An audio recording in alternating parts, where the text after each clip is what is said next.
রে বেলাল, এটা কেমন জুলুম, কতদিন হলো তোমার কণ্ঠের আজান শুনি না। বেলাল রে, তোর কি মন চায় না আমি নবীর জিয়ারতে আসতে? বেলাল আয়, আমি নবীর জিয়ারতে আয় রে বেলাল আয়, কতদিন হলো তোমার কণ্ঠের আজান শুনি না। স্বপ্ন যখন নবীজি দেখাইছে, এ মুসলমান, হযরত বেলাল সুদূর সিরিয়ার দামেস্ক থেকে পাগলের মতো দৌড়াইলেন, পাগলের মতো ছুটে আসলেন। যখন মদিনাতে আসলেন তখন তাহাজ্জুদের সময় চলতেছিল। তাহাজ্জুদের সময় চলার সময় হযরত বেলাল রাদিয়াল্লাহু আনহু কাঠের জালি দিয়ে তখন রওজা শরীফ ঘিরে রাখা ছিল। ওই জালির পাশে বসে বসে জালির সঙ্গে মাথা ঠেকাইয়া নবীর পাগল বসে বসে গুনগুন গুনগুন করে কাঁদে আর বলে, হুজুর আপনি আসতে বলেছিলেন, গোলাম এসে হাজির হয়েছে। নবী গো, আজান দিতে বলেছেন, আমি আজান দিলে আপনি আগে নামাজে আসতেন, এখন আজান দিলে কি নবী আপনি নামাজে আসবেন? হুজুর এখন আজান দিলে কি আপনি নবী নামাজে আসবেন? নতুন মুয়াজ্জিন আসছে আজান দেওয়ার জন্য, এসে দেখে নবীর মুয়াজ্জিন বেলাল কাঁদে। ডাক দেখে মদিনাবাসী, শুনছো নবীর মুয়াজ্জিন ফিরে এসেছে, বেলাল আসছে, বেলাল ফিরে আসছে।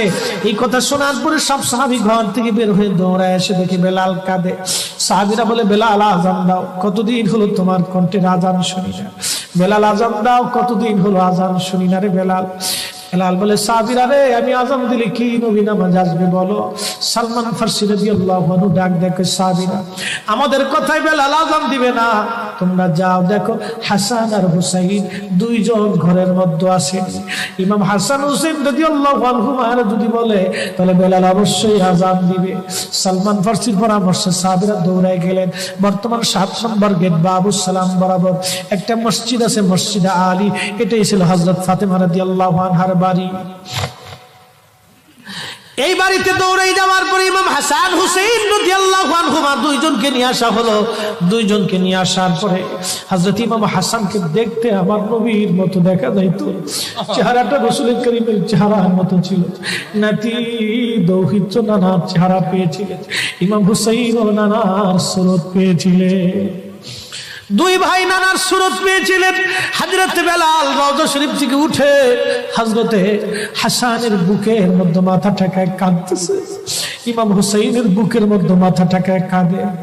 হযরত ইমাম হাসান ডাক দেখে, নানার মুয়াজ্জিন, কতদিন হলো তোমার কণ্ঠে আজান শুনি না। যেই কণ্ঠ দিয়ে নানার আজান শুনাইতা, যাও গো ওই কণ্ঠ দিয়ে আমাদেরকেও আজান শোনাইয়া যাও। যখন হযরত বেলাল ইমাম হাসান এই কথা বললেন, হযরত বেলাল দৌড়াই গেলেন। যেই বনু নাজ্জার গোত্রের মহিলা সাহাবীর ছাদের উপরে দাঁড়ায় বেলাল আজান দিত।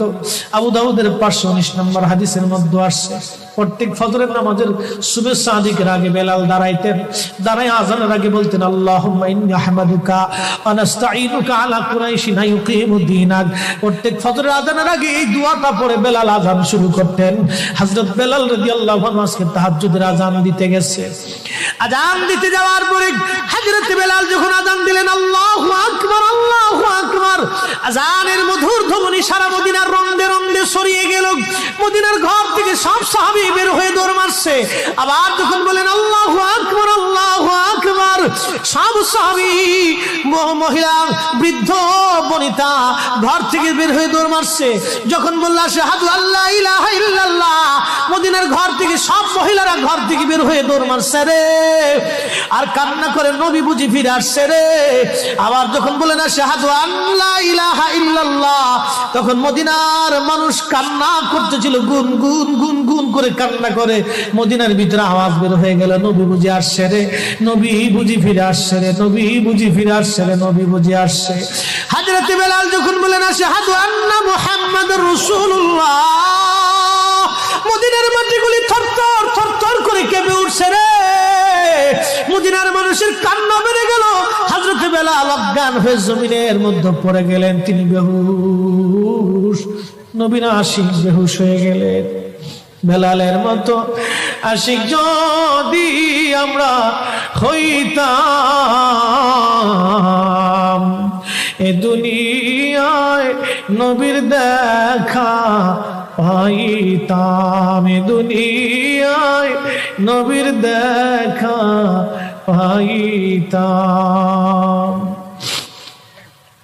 যখন হুঁশ ফিরে আসছে রওজা শরীফের পাশে বসে বসে বেলাল কাঁদে আর বলে, হুজুর আজান দিতে বলেছিলেন, আজান দিয়েছি হুজুর, আমি আজান দিলে আগে নামাজে আসতেন, আজকে আজান দিলাম আপনি হুজুর আসেন নাই। যে আজান দিলে নবী আসবে না, আমি বেলালে আজান আর কোনোদিন দিব না। হযরতে বেলাল কিছুদিন পরে কলিজা ফেটে নবীর বিরহ বেদনা সহ্য করতে না পেরে তিনি চলে গিয়েছিলেন পরপারে কলিজা